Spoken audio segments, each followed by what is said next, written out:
믿음의 주 예수를 바라보라 첫 번째 시간입니다. 우리 히브리서 1장 1절에서 4절 말씀입니다. 옛적의 선지자들을 통하여 여러 부분과 여러 모양으로 우리 조상들에게 말씀하신 하나님이 이 모든 날 마지막에는 아들을 통하여 우리에게 말씀하셨으니 이 아들을 만유의 상속자로 세우시고 또 그로 말미암아 모든 세계를 지으셨느니라. 이는 하나님의 영광의 광채시요 그 본체의 형상이시라. 그의 능력의 말씀으로 만물을 붙드시며 죄를 정결하게 하는 일을 하시고 높은 곳에 계신 지극히 크신 이의 우편에 앉으셨느니라. 그가 천사보다 훨씬 뛰어남은 그들보다 더욱 아름다운 이름을 기업으로 얻으심이니. 아멘. 주님, 이 말씀을 가지고 앞으로 연말을 또 연초를 보내기 원합니다. 주님께서 히브리서 말씀 속에서 우리 아름드리 교회에게 축복하시고 우리 성도들의 아버지 영적 여정에 큰 힘을 더하여 주옵소서. 예수님 이름으로 기도합니다. 아멘. 히브리서를 처음에 보면 이게 서신서임에도 불구하고 인사말도 없고 수신자에 대한 표현도 없고 그냥 신학적 논술이 훅 들어옵니다. 그래서 이 히브리서는 만만치 않은 그런 책입니다. 여러분은 신약에서 어떤 책이 더 가장 좀 어렵습니까? 어떤 분은 요한계시록이 어려울 수도 있고 어떤 분은 로마서를 어렵다고 하는데 학자들에게 있어서 어려운 책은 무엇일까라는 질문을 던지면 학자들은 단연 히브리서가 가장 어려운 책이라고 이야기를 합니다. 왜냐하면 신학적 논술이 많은 데다가 이게 구약에 있는 그 모세 오경에 대한 해박한 지식을 동원해야 비로소 이해할 수 있는 부분이 참 많기 때문에 쉽게 사실 접근하기가 어렵습니다. 그래서 주석들이 뭐 수백 페이지에서 1000페이지가 넘는 주석들이 많아요. 오늘 제가 이제 오늘부터 이제 히브리서를 같이 나누려고 하는데 야곱 얘기하다가 불현듯 히브리서를 훅 들어오니까 이렇게 어렵고 좀 무게 있는 책을 이렇게 하시는 이유가 뭘까라는 질문을 하시는 분들이 있을 거라는 생각이 듭니다. 그래서 오늘 이 히브리서가 어떤 그런 양태로 쓰여진 글이고 또 우리가 왜 이것을 이렇게 하려고 하는지 그리고 또 어떻게 이 말씀을 이렇게 적용하려고 하는지 그 부분을 여러분과 함께 나누려고 합니다. 히브리서는 이 독자들이 어떤 시대냐면 성전 파괴되기 전에 AD 70년에 성전이 파괴되는데 되기 전에 쓰여졌던 글로 우리가 이제 생각이 됩니다. 왜냐하면 여기 보시면 이제 그 중간에 보면 레위기에 있는 제사 제도가 많이 나와요. 죄를 위해 짐승의 피는 제사장이 가지고 뭐 성소에 들어가고 육체는 영문 밖에서 불사름이라 이게 다 레위기에 나온 말씀인데 이게 다 현재 시제로 되어 있는 거예요. 근데 이 히브리서에 한 대여섯 군데 이 제사에 대한 얘기가 나오는데 다 현재 시제예요. 그러므로 지금 현재 이 제사 의식이 예루살렘에서 행해지고 있었던 시절이었다. 이렇게 우리가 볼 수가 있는 거죠. 그런데 여기 보시면 이 고난과 환난에 대한 얘기를 많이 하거든요. 그래서 고난의 큰 싸움을 견뎌낸 것을 너희가 생각하라. 비방과 환난으로 사람에게 구경거리가 되고 너희가 갇힌 자를 동조하고 이렇게 하면서 뭔가 핍박이 있었던 흔적이 있지만 그러나 12장 4절에 보면 죄와 싸우되 아직 피 흘리기까지는 대항하지 않았다. 그러니까 아직 순교자가 나오기 전인 거예요. 그런데 그렇다면 핍박은 있는데 순교자가 나오지 않은 때를 역사적으로 보면 클라디우스 사도행전 18장에 보면 글라디오 이 황제거든요. 클라디우스죠. 모든 유대인을 명하여 로마에서 떠나겠다. 브리스와 길라와 아굴라가 그래서 로마에서 방출돼서 고린도에 와 있었는데 그때 우리 사도 바울을 만나서 함께 이제 사역하는 얘기가 나옵니다. 그 배경이 이제 이 배경이라고 이제 생각이 드는 거죠. 그러니까 클라디우스 황제가 AD 54년 그 어간인데 실제로 이제 네로 황제 때 핍박이 일어났는데 그때는 사람을 죽였거든요. 네? 그래서 우리가 알고 있는 베드로와 바울이 그때 죽습니다. 그러니까 그 전이죠. 그 전이니까 아마 10여 년 어간 어느 때에 쓰여진 그런 책이라는 것을 우리가 알 수가 있습니다. 그러면 어디냐 이게 어디냐? 이게 로마라고 생각이 되는 거예요. 왜냐하면 먼저 우리 형제 디모데가 놓인 것을 너희가 알라. 디모데가 잘 알려져 있는 디모데를 잘 아는 사람이었고 이탈리아에서 온 자들도 너희에게 무난하니라 이렇게 얘기하는 걸로 봐서는 이 책이 이탈리아의 로마에 있는 그리스도인들에게 쓴 글이다라고 이제 우리가 추측하게 됩니다. 왜냐하면 우리 그 히브리서에는 수신자가 누구인지에 대해서 전혀 언급이 없고 이렇게 내재되어 있는 글들 속에서 우리가 이제 이렇게 확인할 수 있는 부분이 있는 거죠. 게다가 AD 95년에 로마의 클레멘스 감독이라는 사람이 있는데 그 사람이 글을 남겼는데 그 글에 히브리서를 인용하고 있어요. 그래서 아마 로마에 보낸 편지니까 이분이 인용하지 않았겠느냐 학자들이 추측하면서 로마에 있는 그리스도인들에게 이 글을 썼다 이렇게 생각을 하고 있습니다. 그런데 이 로마에 있는 그리스도인인데 이분들이 보면은 이제 천사얘기 이제 1장, 2장에 나오고 3장에 가면 또 대제사장 나오고 또 뭐 레위기에 있는 그 여러 대제사장이 이제 성막에서 하는 여러 가지 그런 절차에 대해서 많이 나오거든요. 다시 말해서 독자들이 웬만해 갖고 이해하기 어려워요. 학자들도 어려운데 이거를 받은 수신자들은 그렇다면 그 어려운 글을 어떻게 읽었을까라는 질문을 던져보면 이분들이 구약의 해박한 또는 구약의 나름대로의 조회가 깊었던 그리스도인이라는 사실을 우리가 생각해낼 수 있는 거죠. 그러므로 이들은 유대교 배경에서 그들이 이제 신앙생활을 하고 있는 그러다가 유대교인이었다가 그리고 그 중에는 아마 제사장 출신이 있는 사람들이었는데 그 사람들이 기독교로 개종을 하는 제사장이 기독교로 개종한다는 얘기는 사도행전에 나오거든요. 사도행전에 나오는데 그런 제사장들 중에 개종한 사람들이 있었거든요. 아마 그런 류에 있는 사람들이 있었던 그러한 로마에 있는 교회에 이 글을 썼을 것이다. 그러면 그 교회는 얼마나 컸겠느냐라는 여러 가지 연구를 한 결과 이거는 교회가 크지를 않았다. 교회가 가정교회였을 것이다. 가정교회. 가정교회였을 거예요. 그런 조그만 교회에 이제 이 글을 이제 보낸 거죠. 그런데 본문 전체에서 쭉 보면은 이 히브리서에 있는 그 수신자들의 상황이 오늘날 저와 여러분이 직면하고 있는 신앙적인 상황과 유사한 점이 많아요. 보시면 위협과 압박 속에서 인내와 헌신이 많이 결여되어 있는 것을 보게 돼요. 너희 담대함을 버리지 마라. 너에게 인내가 필요하다. 피곤하여 낙심하지 않기 위하여 죄인들이 이같이 자기에게 거역한 일을 참으신 일을 생각하라. 그러니까 이게 피곤하고 낙심해 있는 신앙생활에 많이 지쳐 있고 그리고 압박과 그런 어떤 그 비난 이런 것 속에서 많이 무너져 있는 상태인 것을 볼 수가 있죠. 우리도 그의 치욕을 짊어지고 영문 밖으로 그에게로 나가자 이런 얘기를 하는 거예요. 그러니까 이제 로마에서 엄청난 비난이 있었던 것 같아요. 클라디우스 황제가 어떻게 했기 때문에 이 사람들을 방출했는지 우리 자세한 내용은 몰라요. 하지만 적어도 그 사람들이 그 이후로 많은 비난과 손가락질을 당했고 그리고 어떤 그런 비난 속에서 모이다 보니까 많이 신앙적으로 떨어져 있었던 건 분명한 거죠. 영적으로 나태한 그런 모습이 있었던 거예요. 그래서 단단한 음식을 못 먹고 젖이나 먹어야 될 자가 되었도다. 이는 젖을 먹는 자마다 어린아이니 의의 말씀을 경험하지 못했다. 그런 얘기를 하는 거예요. 단단한 음식을 다시 말해서 성경의 그 심오한 그러한 지식을 이렇게 잘 이렇게 흡수하지 못하는 그런 형태로 해서 어린아이처럼 이제 산다. 이제 그런 얘기를 지적하고 있습니다.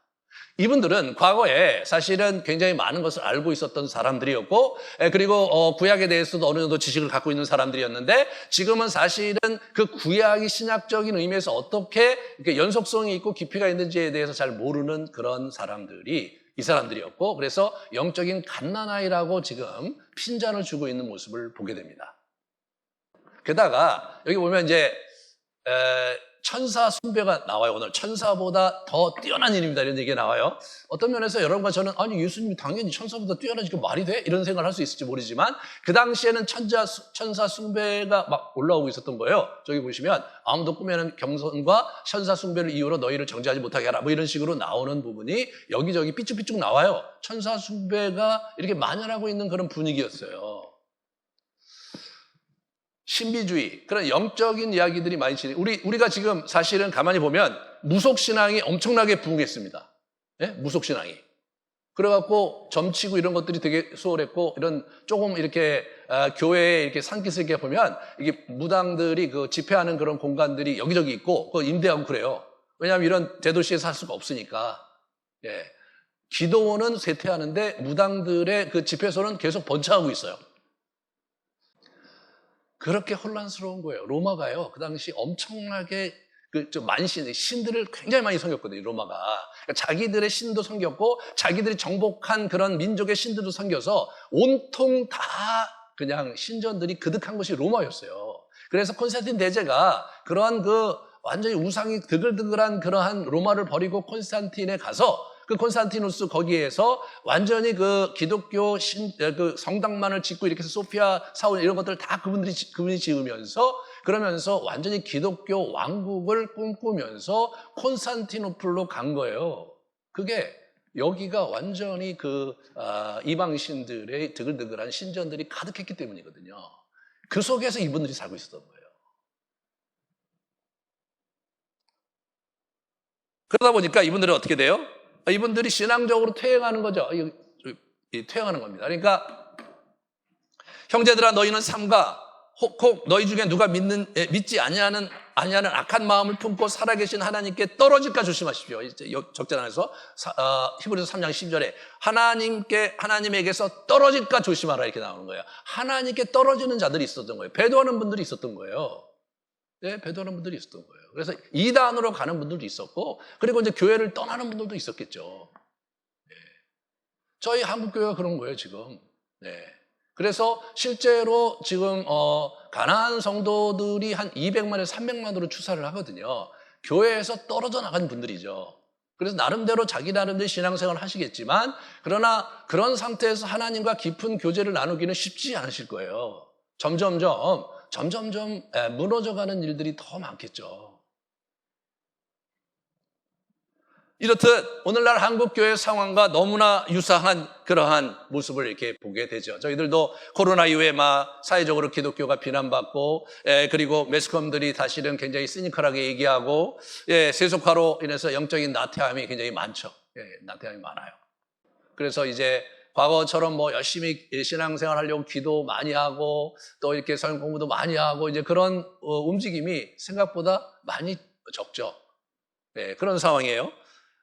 그렇고 이제 무속신앙과 이당이 기승을 부리고 말이에요. 네, 그게 이제 우리의 현실이고, 그래서 신앙적인 퇴행뿐만 아니라 배도가 일어나는 그러한 현실을 저와 여러분이 살고 있는 거예요. 그러면 이러한 시대를 살고 있는 우리가 그럼 어떻게 이 시대를 우리가 대처할 것인가? 우리가 신앙의 힘으로 과연 이겨낼 수 있을 것인가? 경제적으로 굉장히 어렵고 정치적으로도 엄청나게 혼란스럽잖아요. 혼란스럽게 짝이 없어요. 네, 경제적인 전망은 많이 어두워요. 그러면 이러한 시대적 상황 속에서 여러분과 제가 이 예수 그리스도를 믿는 것은 무엇이고 어떻게 믿어야 되고, 정말 성경에 나와 있는 대로 예수님이 우리에게 힘이고 우리에게 소망이고 정말 우리의 문제를 궁극적으로 해결해 주실 수 있는 분인가, 나는 그것을 믿을 수 있는가, 이런 질문을 하지 않을 수가 없는 거죠. 그런 면에서 이 히브리서 저자는 그러한 상황 속에 있는 그러한 우리 로마에 있는 조그마한 교회, 가정교회의 성도들을 위해서 애써서 그가 열심히 연구하고 공부한 것을 가지고 설파하고 있는 거죠. 먼저 그분은 예수 그리스도에게 초점을 맞추고 있어요. 그분의 본질이 무엇이고 그분의 특징이 무엇인지, 본질적인 성격이 무엇인지를 정확하게 얘기를 해주려고 하고 있어요. 그분은 옛적의 선지자를 통해서 여러 부분과 여러 모양으로 우리 조상에게 말씀하신 그 하나님이 이제는 그 아들을 통해서 말씀하시고 계시다 하면서 하나님의 말씀으로서의 예수님을 얘기하고 있고, 그 다음에 만유의 상속자, 모든 것, all things, 만유의 상속자로서 세우시고 또 그로 말미암아 모든 세계를 지으셨다 이거예요. 그러니까 온 세계를 지으시고 자연의 모든 것들을 그분이 상속받으셨는데, 뿐만 아니라 그는 만물을 붙들고 계시다, 만물을 운행하고 계시다, 만물을. 그러니까 이게 이제 우리가 잘 생각해 봐야 되는 거죠. 자, 하나님의 영광의 광채고 본체 형상이다. 하나님의 형상이다 이거예요. 근데 이분이 만물의 주인이시고 만물을 만드셨고, 만물의 상속자일 뿐만 아니라 만물을 지금 유지하시고 이끄시고 계시다, 그렇게 선포하고 있는 거예요. 과학 문명 시대를 사는 이 시대에 만물이 하나님의 것이고 만물의 주인이 예수 그리스도시다. 그리고 예수 그리스도께서 만물을 지금 움직이고 계시다라는 그 선언 자체가 여러분에게 어떻게 울림이 있는지 저는 잘 모르겠습니다. 하지만 예수님이 그러시다는 거죠. 만약 예수님이 만물의 주인이시고 만물을 지금도 운행하고 계시는 분이 맞다면 우리가 이 세상을 보는 시각이 완전히 달라질 거예요. 그리고 예수 그리스도를 대하는 태도도 완전히 달라질 거예요. 그냥 예수님은 그 여러 훌륭한 신 중에 한 분이시고 예수님은 우리를 사랑하시는 그런 놀라운 분이시고 예수님은 우리의 죄를 위해 십자가에 못 박혀 돌아가신 정말 마음이 너그러우시고 풍성하신 사랑이 많으신 그런 신이시다라는 것을 넘어서서 예수님이 온 땅의 주인이시다. 예수님이 온 세계를 통치하고 계시고 예수님께서 온 세계를 붙들고 계시고 지금도 온 세상을 이끌어가고 계시다. 그런 분이 예수 그리스도이시다. 라고 이분이 얘기하시는 거예요. 네. 그게 이제 이 로마시를 살아가고 소박하게 살고 있었던 그 조그만 교회의 그리스도인들에게 필요한 말씀의 핵심이었던 거죠. 결국 예수님이 누구시냐는 거예요. 결국 우리가 섬기는 예수님을 어떻게 우리가 이해해야 되냐는 거예요. 뿐만 아니라 그 예수님과 내가 어떻게 만나고 그분의 도움을 어떻게 받아야 될지 이런 부분에서 사실은 이분이 이제 이야기를 풀어가려고 하는 거예요.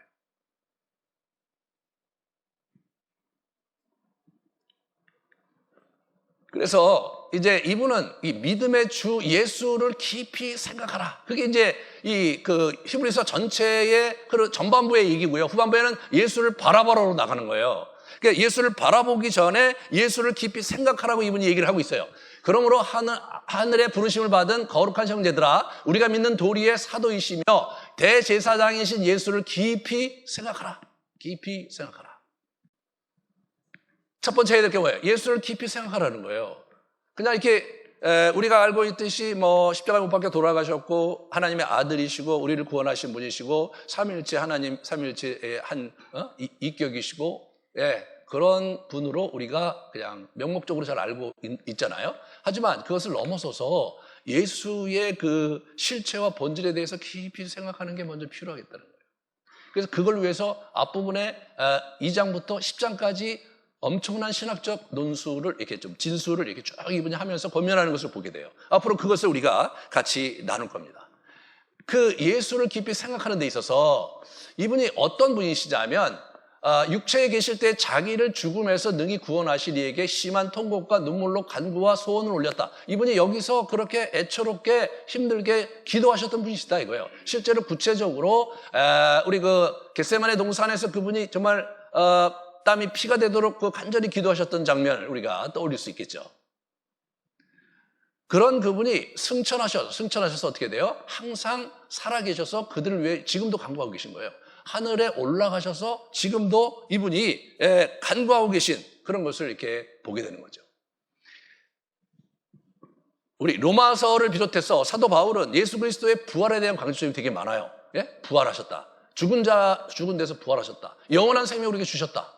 그 얘기 참 많이 나와요. 근데 히브리서에는 부활보다 강조하고 있는 게 뭐냐면 승천.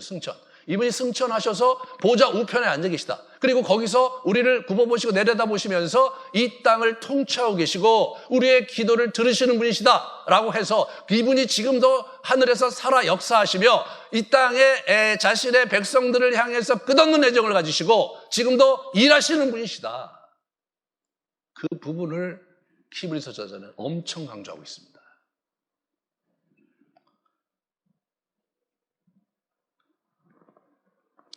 참, 우리가 예수님을 생각할 때, 그렇게 만유의 주제이시고, 만유의 그 소유자이시고, 움직이시는 분이시면서, 동시에 이 땅에 오셔서, 이분이 고난받으셔서, 우리의 죄를 대속하기 위해서 고난받으러 오셨던, 그리고 실제로 그렇게 하셨던 분이라는 사실을 한번 두 개의 그림을 같이 한번 이렇게 여러분 마음속에 그려보십시오. 자, 이분은 우리에게 있는 대제사장은 우리의 연약함을 동정하지 못하실 자가 아니고 모든 일에 우리가 똑같이 시험을 받으신 이로되 이렇게 나오죠. 이분이 이 땅에서 여러분과 제가 겪는 그러한 고난들, 어려움들, 환난들을 다 경험해 보신 분이에요. 그러므로 이분은 우리의 어려움을 충분히 공감하실 수 있는 분이다. 이거를 강조하고 있어요, 지금. 그걸 강조하고 있어요. 그냥 하나님이시니까 또 예수님이 전지전능하신 분이시니까 능히 그러실 수 있다라는 생각을 우리가 할 수 있지만 이분은 어떻게 생각하냐면 잘 생각해봐라. 예수님은 고난받으셨다. 예수님이 이 땅에 오셔서 환난과 어려움 속에 몸소 육신으로서 그거를 감당하신 분이시다. 그분이야말로 우리의 이러한 질고와 어려움을 충분히 공감해 주시는 분 아니냐. 그래서 때를 따라 돕는 은혜를 얻기 위해 은혜의 보좌 앞에 담대히 나아가자라고 얘기를 하고 있는 거예요. 인격적으로 얘기를 하고 있는 거예요.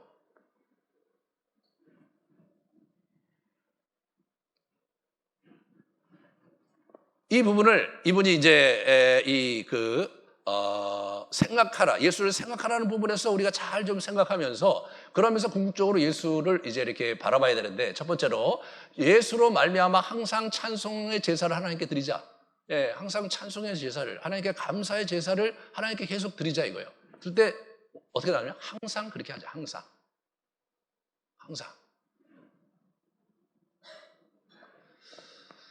이런 부분에서 이제 저와 여러분이 생각해 볼 바가 있는 거죠.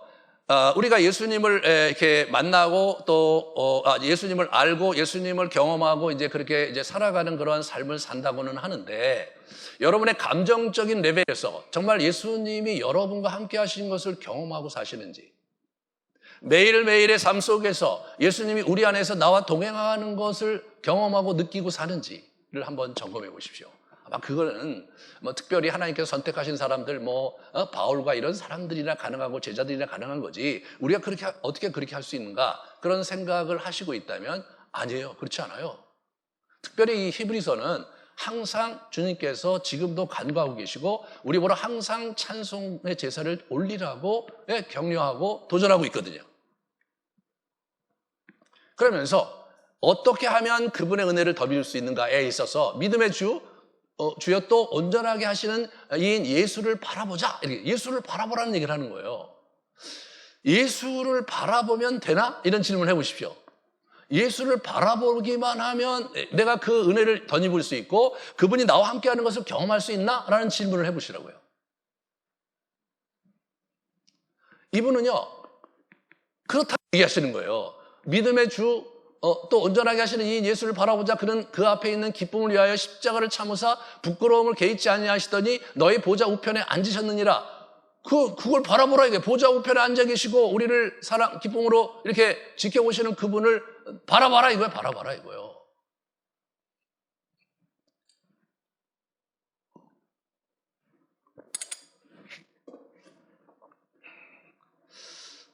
그러면 도대체 예수님의 어떤 모습을 바라봐야 되나? 여기서 보좌 우편에 앉아 계신 예수님 바라보라고 있잖아요. 예? 그러면 그건 어떻게 해야 되는 거냐? 이게 보좌 우편에 앉아 계신 분은 또 어떻게 해야 되느냐? 이런 질문을 우리가 해볼 수가 있어요. 그래서 우리 선배들이 이 문제를 고민을 많이 했어요. 그래서 나름대로 주님을 바라보는 기도를 이분들을 나름대로 해왔던 흔적을 역사상 우리가 볼 수가 있어요.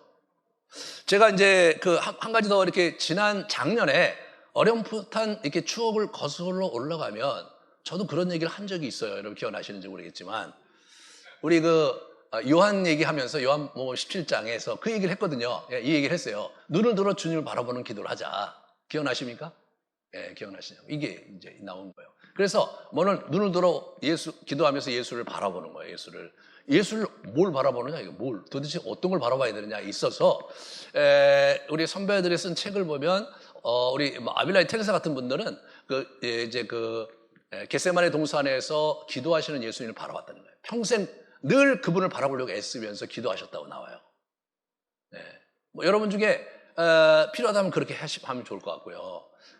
그걸로 유추할 때 우리는 복음서에 있는 여러 장면 속에서 특별히 여러분의 마음에 감동을 주었던 장면을 떠올리면서 그런 예수님을 바라보라고요.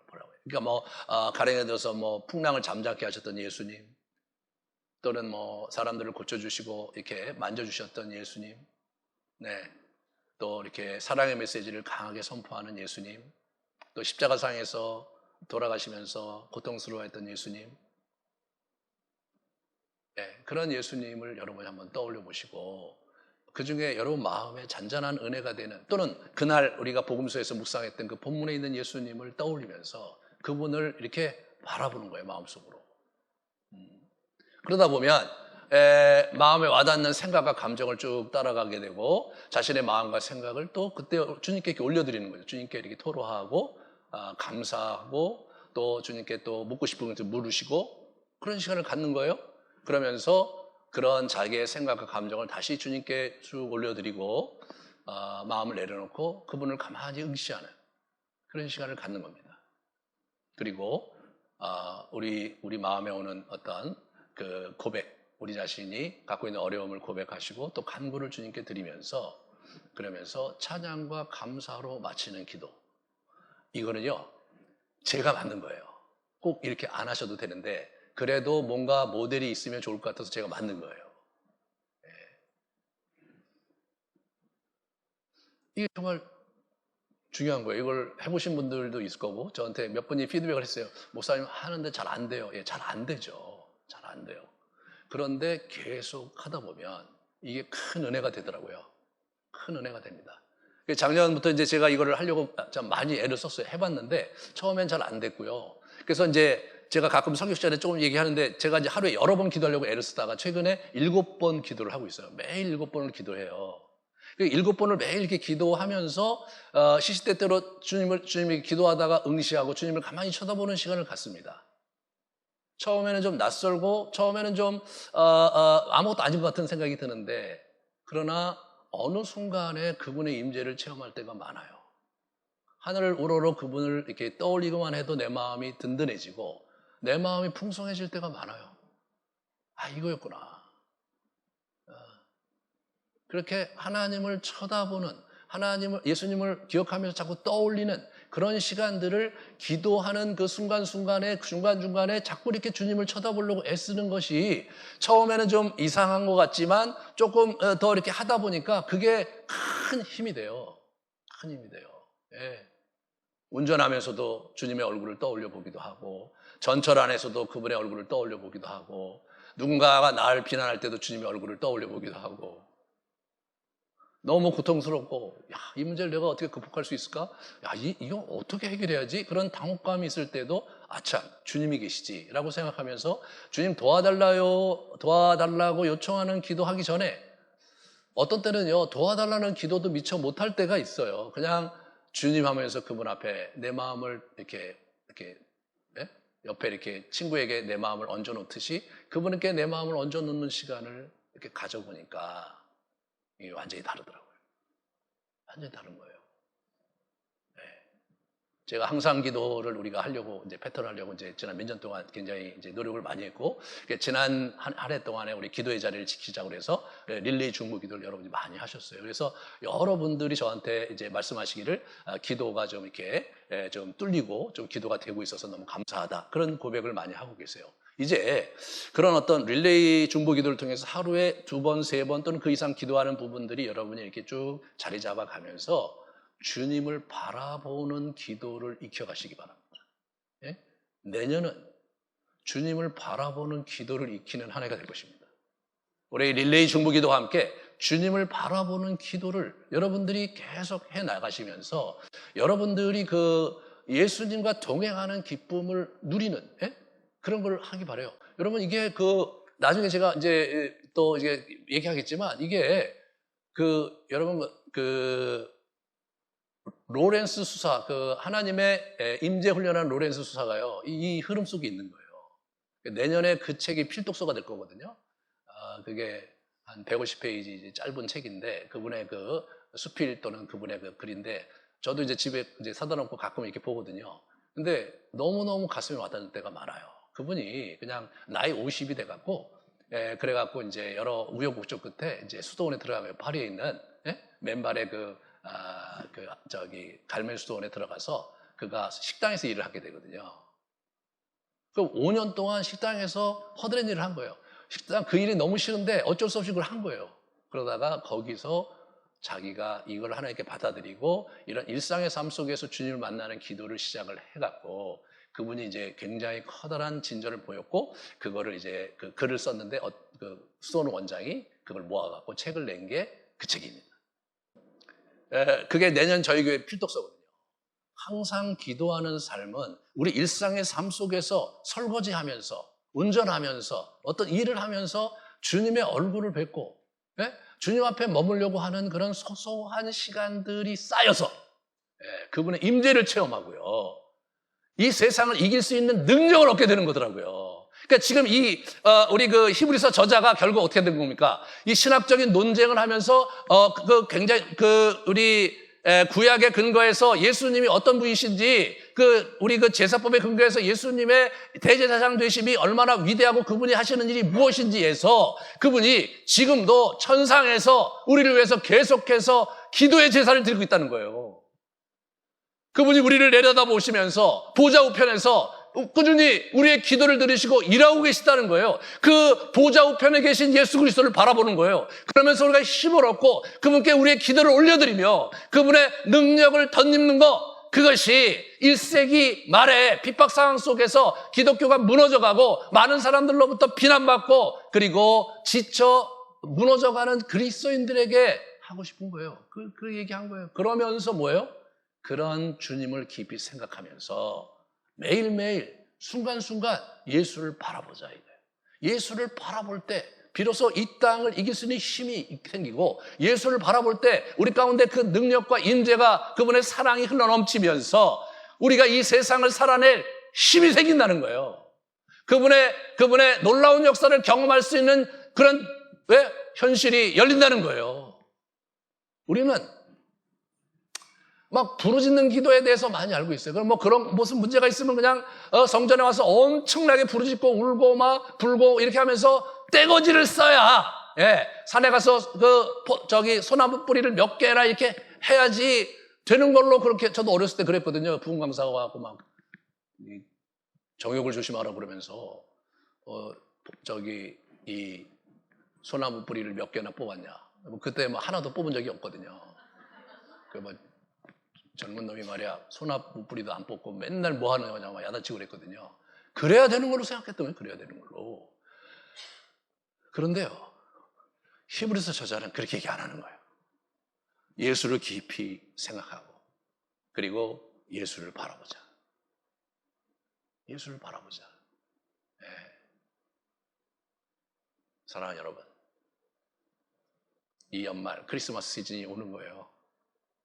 또 어떤 어려움이 있을지, 어떤 별로 안 좋은 소식이 들릴지 알 수 없고 내년엔 또 어떻게 흘러갈지 우리는 예측이 굉장히 어려운 시대를 살고 있어요. 예수를 생각하면서 그 예수를 바라보면서 그분의 사랑과 은혜를 덧입고 소망을 가지고 이 어려움을 뚫고 나가시는 복된 여러분 되시기 바랍니다. 이 히브리서는요 항상 기도 신학의 이 결정판입니다.